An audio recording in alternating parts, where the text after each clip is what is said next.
नमस्कार दोस्तों, स्वागत है आपका मेरे YouTube चैनल पे।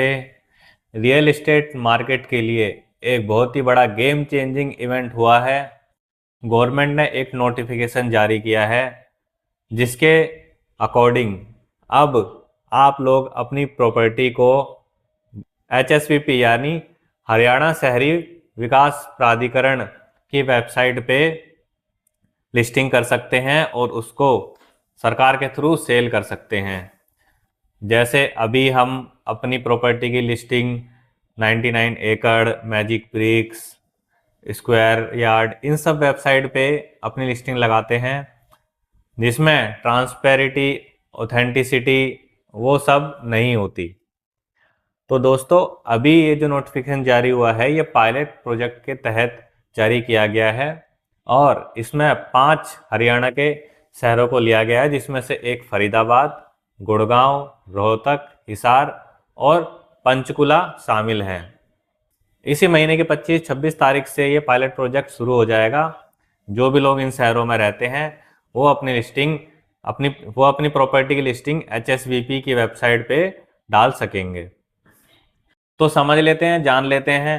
कई लोग कह रहे हैं कि इससे प्रॉपर्टी डीलर उन सबका काम धंधा बंद हो जाएगा, सब लोग अपनी प्रॉपर्टी को गवर्नमेंट के थ्रू बेच देंगे, बट ऐसा नहीं होगा। अब द वे वी वर्क वो चेंज हो जाएगा, इसमें किसी भी ब्रोकर डीलरों का कोई नुकसान नहीं होगा। तो समझ लेते हैं कैसे ये प्रोसेस होगी। तो दोस्तों, 2 महीने की पूरी साइकिल रहेगी। फर्स्ट मंथ में आपको अपनी प्रॉपर्टी की लिस्टिंग HSVP की वेबसाइट पर डालनी होगी। उसमें आपको एक EOI अमाउंट जमा करना होगा, एक्सप्रेशन ऑफ इंटरेस्ट, कि जी मैं अपना ये जो मेरी प्रॉपर्टी है मैं इसको सेल करना चाहता हूँ। उस बीच में जो है आपकी प्रॉपर्टी गवर्नमेंट के जो भी अधिकारी होंगे वहाँ पे वो उसको देखेंगे और अप्रूव करेंगे। अभी ये जो प्रोजेक्ट है सिर्फ HSBC, जो पहले हुडा के नाम से जाना जाता था, सिर्फ उन्हीं की प्रॉपर्टी पे ये जो है प्रोजेक्ट अभी पायलट प्रोजेक्ट के तौर पे लागू होगा। फ्यूचर में हो सकता है ये धीरे धीरे बाकी सब प्रॉपर्टी को भी कवर करे। तो दोस्तों, इसमें जो सेकंड मंथ रहेगा उसमें पहले दिन में सारे पेपर वर्क प्रॉपर्टी के गवर्नमेंट द्वारा पूरे किए जाएंगे, तैयार किए जाएंगे, देखा जाएगा कि प्रॉपर्टी का कोई इशू तो नहीं है। दूसरे महीने की 1 से 10 तारीख तक जो है प्रॉपर्टी की स्क्रूटनी की जाएगी। जो एक स्टेट ऑफिसर होगा वो प्रॉपर्टी को चेक करेगा। फिर 10 से 25 तारीख तक में उसके सारे पेपर वर्क तैयार किए जाएंगे, A to Z सारी फाइनल उसका जो है अप्रूवल हो जाएगा। फिर जो सेकंड महीने के आखिरी के 5 दिन होंगे, उन 5 दिन में उस प्रॉपर्टी की बिडिंग होगी। अब ये कैसे होगी, एग्जाम्पल से हम इसको समझते हैं। मान लो आपने अपनी प्रॉपर्टी HSVP की वेबसाइट पे लिस्ट करी 1 करोड़ की, कि जी मैं ये प्रॉपर्टी 1 करोड़ में बेचना चाहता हूँ। अब क्या होगा, ये जो इसकी बिडिंग शुरू होगी वो होगी 20% लेस अमाउंट से। अब आपने प्रॉपर्टी डाली है, जरूरी थोड़ी है जो उसका प्राइस उतना या उससे हायर हो, उससे लेस भी हो सकता है, वो तो मार्केट के फोर्सेस डिसाइड करेंगे। तो आपकी बिडिंग स्टार्ट होगी 80 लाख रुपए से। अब ये 80 लाख, 90 लाख, 1 करोड़ और 1 करोड़ 10 लाख, 1 करोड़ 20 लाख किसी भी अमाउंट पे बिक सकती है। वो डिमांड एंड सप्लाई और मार्केट में क्या प्राइस चल रहा है उस पर डिपेंड करता है। तो हम ऐसा मान लेते हैं कि जी आपकी प्रॉपर्टी किसी ने 1 करोड़ 10 लाख में, जो हाईएस्ट बिडर है 1 करोड़ 10 लाख का आपको मिला, तो गवर्नमेंट आपको नोटिफाई करेगी, आपको मैसेज और मेल जाएगा कि जी आपकी प्रॉपर्टी 1 करोड़ 10 लाख में सेल हो रही है। फिर आपके पास ऑप्शन है कि आप इसको एक्सेप्ट करना चाहते हैं या रिजेक्ट करना चाहते हैं।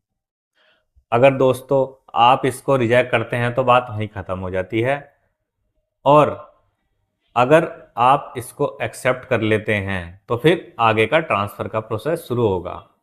अगर दोस्तों आपने रिजेक्ट किया, इतना प्रोसेस होने तक आपको 10,000 प्लस GST गवर्नमेंट को देना पड़ेगा। आप अपनी प्रॉपर्टी की लिस्टिंग करने जा रहे हैं तभी आपको 10,000 प्लस GST अमाउंट सारी प्रोसेस के देने पड़ेंगे, जिसमें आपकी प्रॉपर्टी की स्क्रूटनी होगी और सारे पेपर वर्क तैयार किए जाएंगे। अब अगर आपने अपनी प्रॉपर्टी जो हाईएस्ट पीरियड था 1,10,00,000 का, उसको सेल कर दी।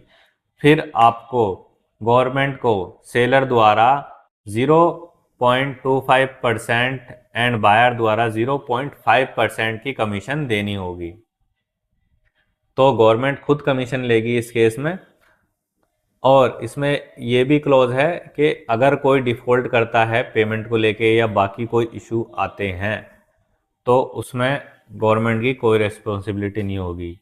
अब ये क्लॉज थोड़ा अटपटा है कि जी कोई आपकी वेबसाइट के थ्रू, और अगर आप ब्रोकर का काम कर रहे हो जिसमें कि आप कमीशन भी ले रहे हो, तो आप जिम्मेदारी क्यों नहीं ले रहे अगर कोई डिफ़ॉल्ट करता है उस केस में। तो दोस्तों ये रहेगा इसका पूरा प्रोसेस। हम इसके फ़ायदे नुकसान जान लेते हैं। फ़ायदा इसका रहेगा सबसे जेन्युइन के ट्रांसपेरेंसी। ट्रांसपेरेंसी बहुत ज़्यादा आ जाएगी रियल इस्टेट में। जो है रियल आपके पास बायर आएगा, रियल ही आपके पास सेलर आएगा, क्योंकि आपको गवर्नमेंट में लिस्टिंग डालने के लिए पहले ही एक अमाउंट देना पड़ेगा। तो जो जेन्युइनली अपनी प्रॉपर्टी बेचना चाहता है, कई लोग होते हैं मार्केट में ब्रोकर उसके पास जाते हैं बस सिर्फ ये जानने के लिए कि मेरी प्रॉपर्टी का प्राइस क्या चल रहा है, ऐसे ही घूमते रहते हैं, जिसमें आपका भी टाइम वेस्ट होता है, ब्रोकर्स का भी टाइम वेस्ट होता है, डीलर्स का भी टाइम वेस्ट होता है। और बायर भी रियल ही आएगा इस पे बिडिंग करने, क्योंकि सबका कुछ ना कुछ रजिस्ट्रेशन अमाउंट होगा। जब आपको कुछ ना कुछ रजिस्ट्रेशन अमाउंट देना होगा कहीं पे भी, तो वहाँ पे जेन्युइन बायर या सेलर ही होगा। दूसरा फ़ायदा होगा इसका ब्लैक मनी का इशू। जो कहते हैं जी प्रॉपर्टी में ब्लैक मनी की वजह से इतना प्राइस बढ़ गया है, प्राइस कहाँ से कहाँ पहुँच गया है, ब्लैक मनी की वजह से आम आदमी प्रॉपर्टी नहीं ले पा रहा।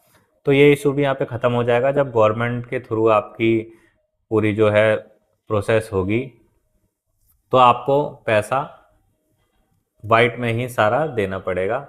इससे जितने भी प्रॉपर्टी डीलर हैं उनकी काम धंधे में, उनके बिजनेस में कोई फ़र्क नहीं पड़ेगा। हाँ, उनका तरीका बदल जाएगा। अब उनको क्या काम आएगा, अब जब प्रॉपर्टी का रजिस्ट्रेशन ऑनलाइन होने लग जाएगा, online he selling and buying हुआ करेगी, तो प्रॉपर्टी डीलर क्या करेंगे जी, प्रॉपर्टी डीलर लोगों को एडवाइस देंगे कि जी आपको अपनी प्रॉपर्टी का क्या रेट डालना है जो प्रॉपर्टी बिक सके।